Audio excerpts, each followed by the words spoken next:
Good day, everyone, and welcome to our class. This is Readings in Philippine History, and this is Sir E, your instructor for these course. For today, our discussion will cover Cory Aquino's speech before the U.S. Congress right after the People Power Revolution of 1987. Just to have a brief background before the speech of Cory took place at the U.S. Congress, remember that Ferdinand Marcos at that time declared martial law on September 21 of 1972. With it, the president at that time in essence abolished the Third Republic and its constitution.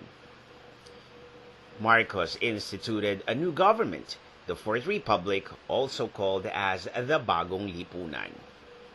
Martial law period was from 1972 to 1986.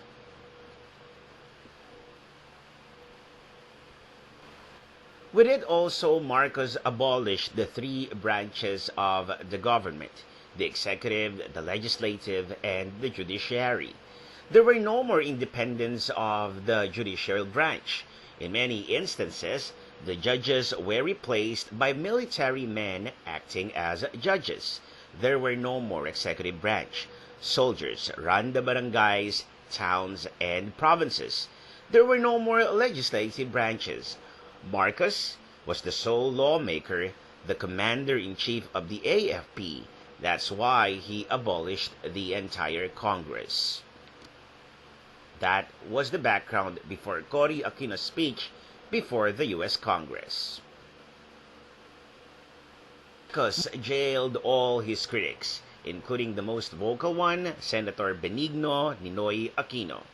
Human rights at that time were very much abolished and abused. No more freedom of the press, freedom of speech, freedom of assembly, and others. Cronyism was the new economic order. When we talk about a crony, this is a friend or a relative or Marcos who got businesses and companies from Marcos as sequestered from his enemies. In return, they gave Marcos some kickback.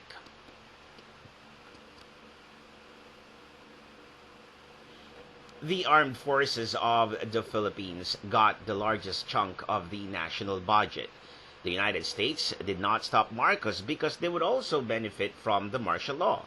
It would prevent communism from further spreading, and they would maintain their bases in Clark and in Subic, and the United States companies will continue its operations in the Philippines. Now let us look at how the EDSA People Power Revolution transpired. Senator Benigno Aquino Jr. was assassinated on August 21st of 1983 at the Manila International Airport.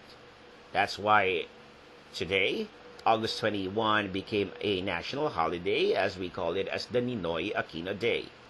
He was returning to the Philippines after spending 3 years in the United States, where he had a heart bypass operation. As he was being escorted by soldiers down the stairs, a gunman shot him at close range, at the back of the head. The bullet entered near the left ear and made its exit at the chin. Nobody saw the gunman. The escorts say it was Rolando Galman who shot Ninoy. He was standing at the bottom of the staircase when Ninoy was shot. The public, though, felt that it wasn't Galman who did it. Marcos at that time assembled an investigating committee to solve the case. The committee convicted the 15 escort soldiers but failed to identify the mastermind of the crime. Daily rallies happened to express the people's disgust. Marcos was also pressured by United States government to uphold democracy in the Philippines. As a response, Marcos set a snap election to be held in 1986. He felt that the snap election would show the world that the Filipino people still wanted him to be the president despite the controversies surrounding him. Cory Aquino, Ninoy's widow, ran against Marcos.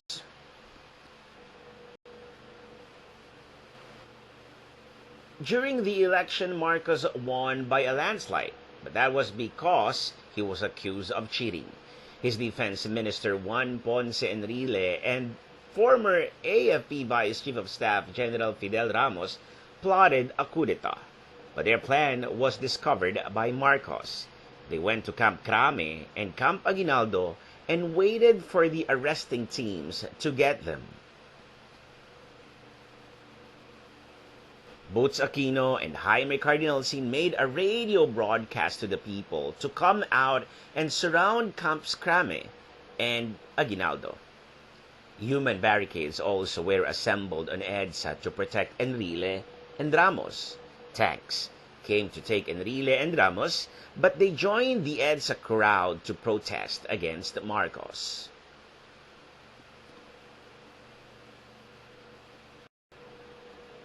On the fourth day of the uprising, that was February 25th, Marcos realized that the Filipino people and the military are no longer on his side. Marcos left the country for Hawaii with the help of the Americans. And then Cory Aquino became the next president. Here the world saw that a bloodless revolution was possible. Many communist countries staged their own people power revolutions after that, and most of them were successful. East Germany in 1989 was the first one, and then followed Romania, Bulgaria, Hungary, Russia, and others.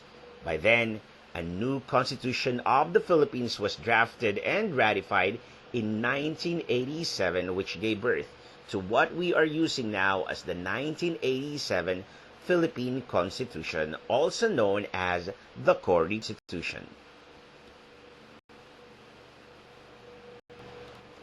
After the EDSA People Power, the U.S. Congress invited Cory Aquino to speak before them 7 months after the revolution. Now, Cory's speech featured the national situation, the rank martial law left, and certain issues the nation needs to address. Specifically, she talked about what to do with the foreign debt, how to handle the communist insurgency, the importance of the U.S. bases in the Philippines, the lingering issue of poverty and unemployment, the process of making a new constitution, the legacy of Ninoy, and the sweet taste of victory in the EDSA revolution. At this time, let us again look at the document of the speech of Cory Aquino and let us answer the following questions. Question number 1.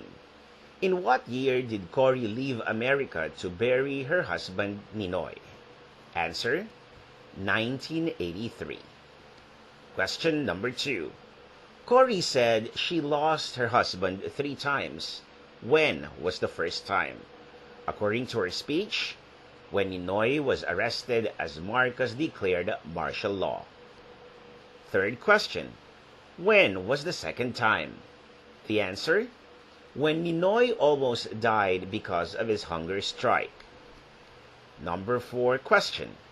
When was the third time? Answer: when Ninoy was assassinated at the airport. Fifth question. How many days did Ninoy did not eat any food at all? Answer: 40 days. Next question. Where was Cory when Ninoy was shot dead? Answer: Cory Aquino was in Boston in USA. Question number 7. How many people attended Ninoy Aquino's funeral? Answer: 2 million people.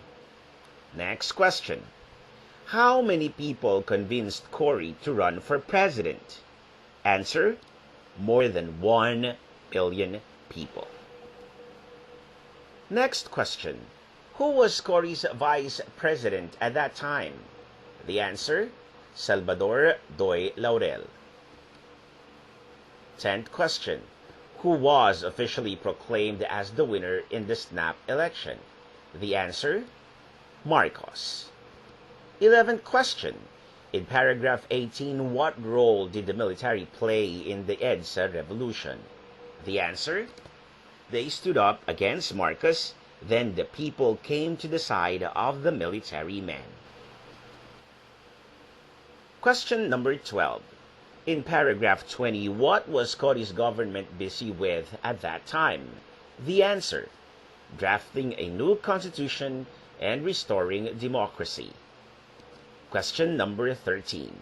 According to Cory, how many NPA rebels were there at the start of martial law and after the EDSA revolution? The answer, 500. Then they became 16,000. Question 14. In paragraph 22, how does Cory plan to make the NPA surrender? Her answer, to improve the economy and to administer justice. 15th question. Based on paragraph 23, was Cory pro or anti-communism? The answer, Cory Aquino was very much anti-communist. Number 16. How much was our foreign debt at that time? Answer, $26 billion. Question number 17. How much do we earn per year from our exports? The answer, $4 billion. Question number 18. How much do we pay per year for the interest of our foreign debt?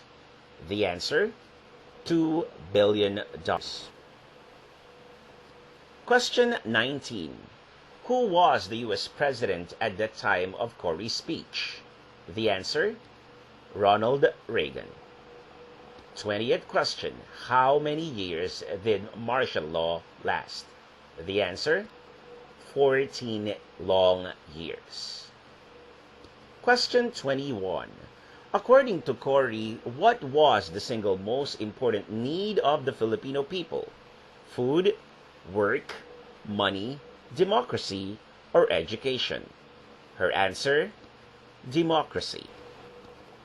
Question number 22. Did Cory intend to pay the foreign debt or did she ask for a debt reprieve?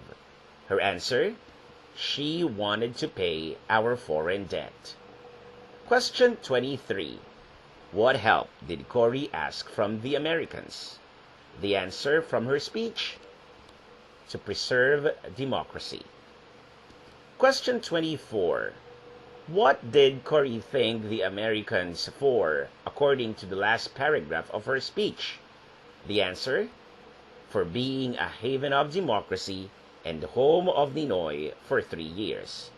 Last question. This is question 25. What is the exact date of the speech of Cory? The answer, September 18, 1986. Let's now summarize Cory's speech. According to Cory, she described the hardships of Ninoy under the dictatorship of Marcos. She began her speech by doing so. Next, she narrated how she ended up as president, emphasizing it was the people who brought her up to power. However, she didn't mention the names of Enrile and Ramos and the other EDSA Revolution key personalities. She emphasized that the country was badly damaged because of Marcos. She also assured America that she is definitely anti-communism. She assured America that we will pay our foreign debt. She implied that we have no plans of removing the U.S. bases. She had very kind words for the United States, and she assured America that the Philippines will continue to be its partners. And that wraps up our discussion on Cory Aquino's speech before the U.S. Congress. Thank you for joining us today. This is Readings in Philippine History, and this is Sir E. your instructor for these course. Stay safe, stay sane, and stay strong. Until we see each other again, God bless us all.